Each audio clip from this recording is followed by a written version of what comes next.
ഇപ്പോൾ ദൃശ്യങ്ങളിൽ കാണുന്നത് പ്രേക്ഷകർ നേരത്തെ പറഞ്ഞതുപോലെ അവിടെ വിദ്യാഭ്യാസ മന്ത്രിയും ധനമന്ത്രി കെ എൻ ബാലഗോപാലും അവിടെ വീട്ടിലെത്തിയിരുന്നു എന്ന് രാവിലെയോടെ ഉച്ചയ്ക്ക് മുമ്പായിട്ട്. അപ്പോൾ അതിൻ്റെ ദൃശ്യങ്ങളാണ് ഇപ്പോൾ പ്രേക്ഷകർ കാണുന്നത്.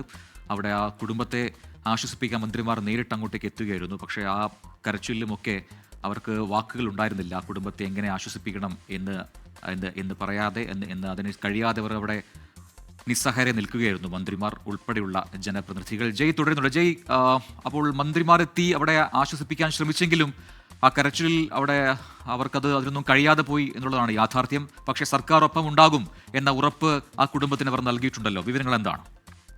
അതായത് വിശ്വൻകുട്ടിയും കെ എൻ ബാലഗോപാലും വീട്ടിലെത്തി ഒപ്പമുണ്ടാകുന്ന ഉറപ്പ് നൽകിക്കൊണ്ടാണ് മടങ്ങിയത്. പക്ഷേ മനുഭവനത്തിലും ആ വീട്ടിലുണ്ടായ കണ്ണുനീരൊന്നും മന്ത്രിമാരുടെ ഉറപ്പുകൊണ്ട് മാറ്റാനാകുന്ന ഒന്നല്ല. വലിയ സ്വപ്നങ്ങളും പ്രതീക്ഷകളും ഒക്കെയായി ജീവിച്ച ഒരു കുട്ടിയായിരുന്നു മിഥുൻ. നമ്മൾ നേരത്തെ സൂചിപ്പിച്ച പോലെ അവന് താളത്തിൽ പോകാൻ ആഗ്രഹമുണ്ടായിരുന്നു. അതിന്റെ ഒരു ലക്ഷ്യ തുടക്കം എന്ന രീതിയിലാണ് സ്കൂളിലേക്ക് അഡ്മിഷൻ എടുത്തത്. അവിടെ പഠിക്കാൻ പോയതിനപ്പുറം NCCയുടെ ഭാഗമാകുക എന്ന വലിയ സ്വപ്നമുണ്ടായിരുന്നു. പക്ഷെ അതിനൊക്കെ തന്നെയാണ് ഈ ഒരു അപകടം, അതിന് പിന്നാലെ ഉണ്ടായ പ്രശ്നങ്ങളൊക്കെ തന്നെ, ജീവൻ നഷ്ടമായതൊക്കെ തന്നെ വലിയൊരു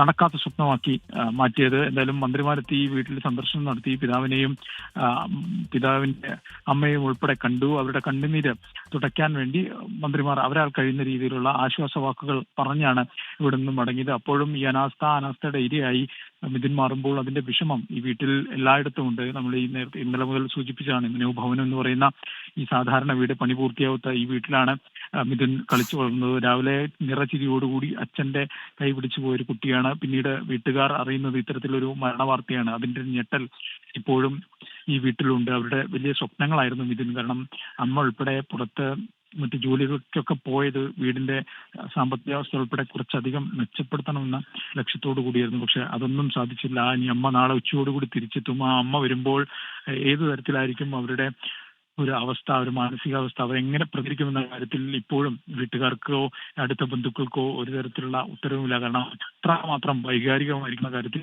സംശയമില്ല. ഇന്നലെ മുതൽ വീട്ടിനുള്ളിൽ നിന്ന് തുടങ്ങിയ കരച്ചിലാണ്. അത് ഇപ്പോഴും ഇങ്ങനെ തുടരുന്നുണ്ട്. ആ കരച്ചിൽ കേൾക്കുമ്പോൾ ഉണ്ടാവുന്ന സങ്കടം അതെങ്ങനെ പറയുമെന്നറിയില്ല. എന്തായാലും KCB ഇവിടെ എത്തി. KCB ഉദ്യോഗസ്ഥ ചീഫ് എഞ്ചിനീയർ 5 ലക്ഷം രൂപ KCB പ്രഖ്യാപിച്ച തുക കുടുംബത്തിന് എന്തായാലും നൽകിയിട്ടുണ്ട്. സർക്കാർ ഒപ്പം ഉണ്ടാകുമെന്നാണ് സർക്കാരും ഒപ്പം മന്ത്രിമാരും പറയുന്നത്. എന്തായാലും നാളെ സംസ്കാര ചടങ്ങുകൾ 5 മണിയോടുകൂടി വീട്ടുവളപ്പിൽ നടക്കും. അതിനുവേണ്ടിയുള്ള ക്രമീകരണങ്ങളാണ് നിലവിൽ വീട്ടിൽ പുരോഗമിച്ചുകൊണ്ടിരിക്കുന്നത്. ജയശങ്കറാണ് മിഥുന്റെ വീട്ടിൽ നിന്നും വിശദാംശങ്ങൾ പങ്കുവച്ചത്.